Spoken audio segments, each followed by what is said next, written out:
It's a Wednesday night in the SEC. Mark Rogers TV talking some Alabama football with the only guy that we think of when we think Alabama football, and talking and breaking down the tide. It's Stephen M. Smith of Touchdown Alabama to help us sort out Mississippi State at Bama, of course. State coming off an impressive 35-28 win over then number 4 Texas A&M. Maybe open some eyes in Tuscaloosa. But before we get to that, Stephen M., Reuben Foster, some news to let us know about. Well, first of all, Mar, thank you for in the introduction of me there. But getting into to Reuben Foster, the actual star of the show here, Reuben, his left arm wrapped the last 2 days of practice. We're talking today and, of course, Tuesday. So hopefully it's not anything serious. He was both days near the end of the line or inside Sean Dion and Rashaan Evans guys leading those drills along with Keith Holcomb as Reuben Foster. Some individual things this week. Foster near the end of the line.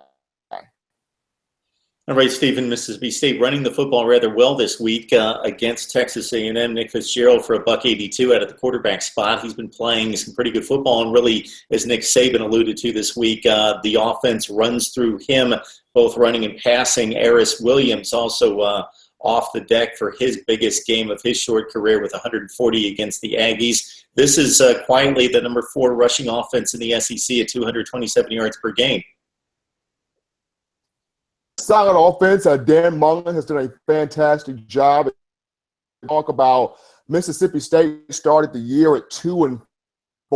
People had Dan Mullen on the hot seat of the 2-4 start, but of mine has really done a great job molding Nick Fitzgerald, somebody that's a tremendous, a guy that can extend the play with his feet. Kind of reminds a lot of Joshua Dobbs, Trevor Knight type of a quarterback.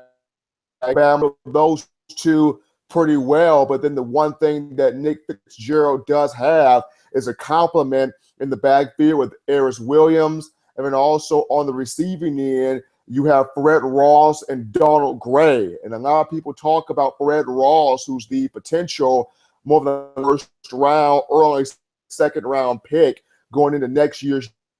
Joe Gray is somebody that, but is really coming into form this season. If you can recall, 2 or 3, he had 4 catches, 207 yards against Samford. Now I know Samford competition game for Donald Gray, and we Bama's defensive backs that and limit him a lot of ways.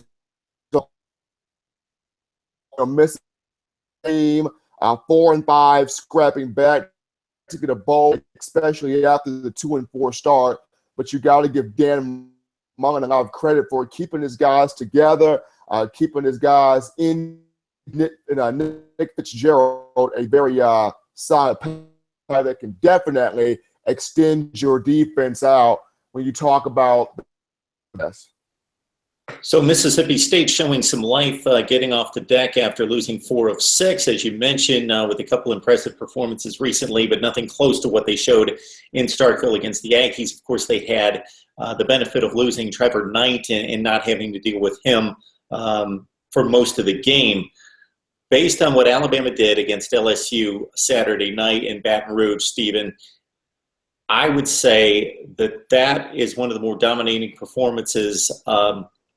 That particular game, considering the talent on the other side of the line. So when you're holding Leonard Fournette now to 17 for 35 rushing, a year after 19 carries for 31 yards, when you consider that the LSU offensive line is going to produce 3 to 5 NFL players up front, headed up by Ethan Posich, obviously at center, the wideout talent that they have. Maybe Danny Etling's a bit of a pedestrian quarterback, but it's just otherworldly at this point what Alabama is doing defensively against very talented teams.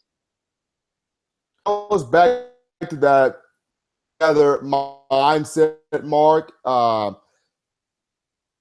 It was one of the few people that got to media on Tuesday, and kind of, we hate the opposing team. He literally said, we hate the opposing team.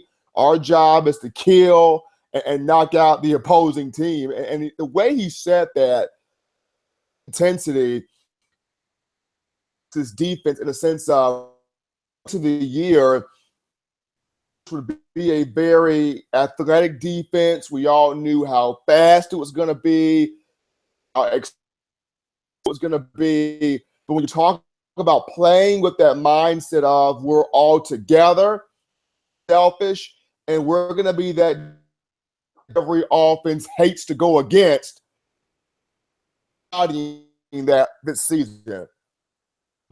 You bring up the LSU game, and it was not just stopping Leonard Fournette, which it did do, 17 carries, 35 yards, but constantly hitting Danny Etling. Danny Etling was knocked to the ground so many times in that game to the point where rushed in trying to make the simple throw. There were some throws that Danny Etling could have made, and I'm not talking the 10 to 15-yard variety. I'm talking the yard throws, which gets you into those manageable situations. But because he was getting hit so much and pressured so much from this defense, he kind of throws quicker to avoid getting hit on a lot of those throws. So it's the Alabama defense playing sound quarterback and what you do best. Defense look and feel, because you look at all the offenses that it's faced. It's Texas A&M, Tennessee. These are good offenses. All teams are putting up 40 points a game. Alabama. It's when you face Alabama, schemes his defenses around, we're going to take away the best thing that you do. You do some things that you're not in the field. It's going to be LSU basically had two semblance of a drive. I'm not even going to call them drives. There was a 40-yard drive. There was a 37-yard drive, both in the first half, I believe, but they were so backed up in their own end that they only got the ball out to midfield, and that was basically it. That was it. Those were the only two, again, semblance of drives, and everything else was less than 10 yards and punt. And if anything, came away from that game extremely impressed with the LSU defense to hold up against the Alabama offense, getting absolutely no help from its offense in holding the tie to nothing until about 11 or 12 minutes left to play. But we'll not talk some LSU football. Of course, Bama is just loaded on defense this year and loaded on both sides of the ball. And Dan Mullen alluded to it this week, saying you can't simulate Alabama talent in practice. You do the best you can to give your guys an idea what that's going to look like. But as we talked about just a couple of weeks ago, Stephen M., Alabama has separated itself clearly from the rest of the SEC, unless Auburn can put together a perfect game in a couple of weeks, because we saw more cracks in the armor against Vandy on the Plains last weekend, then Alabama's going to waltz to an SEC championship. So let me, before I let you go, ask you this question. Knowing what you know about Clemson, and that could be a titanic rematch with what I would consider the best quarterback in the country and some exceptional talent there, or a matchup against an Ohio State or Michigan. Washington obviously dominating the Pac-12 right now. I would love to see them against a marquee opponent. Does Bama have anything that you can see that they should clean up in the last three games to get ready for that type of matchup on a national stage? I think two things, Mark. Number one, the passing game. Got to be able to Jalen Hurts more comfortable throwing the football. He's got the arm, but the ability to work with these guys are Darius Stewart, Garrett Dieter. There was just so much high hope for Garrett Dieter coming from Bowling Green to Alabama. And yes, he's been a productive blocker.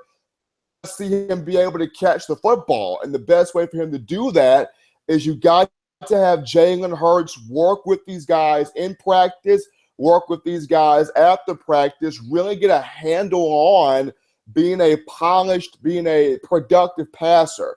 So that's number two. It goes back into the evolution of Lane as a play caller and understanding how defenses are going to play him and play against this Alabama offense. Teams that are more so run defense base oriented, those are the type of games that you can work in some balance with the pass line versus defenses like LSU. Once again, kudos to Dave Aranda for coming after Jalen Hurts. The MO in that game was we're attacking Jalen Hurts from all angles. They treated Hurts not like a quarterback who could run, tailback that can throw. And they blitzed from the edge. They blitzed from the side. They had some pressure up the middle. LSU used every single scheme to keep her in the pocket, not allowing him to break contain until. So in the evolution of Lane Kiffin, it's studying the film and understanding how defenses are going to play me, scheme my offense around a way to have success. And normally in the first quarter, these teams out stuff, are they going to take away the run and force me to pass? Passing ability and open up and allow me to have some lanes in the run game, or will they do a little of both to the point where I kind of have to gauge what I do? But through Lane Kiffin, it's the evolution of on this film. It's how do I go about schematic-wise a defenses play me? That's Stephen M. Smith from Touchdown Alabama. I'll let you know that what we're trying to do here is get a specific time set every Wednesday night to deliver Alabama football talk each and every Wednesday night and get you set so you know that on Wednesday night you can hear from Stephen M. Smith and myself on Alabama and the SEC, and you can take that to the bank. So still working out some details. Want to deliver that to you, though, each and every Wednesday. Stephen M., it's always a pleasure, man. Enjoy, Mark. Look forward to you next week, next Wednesday.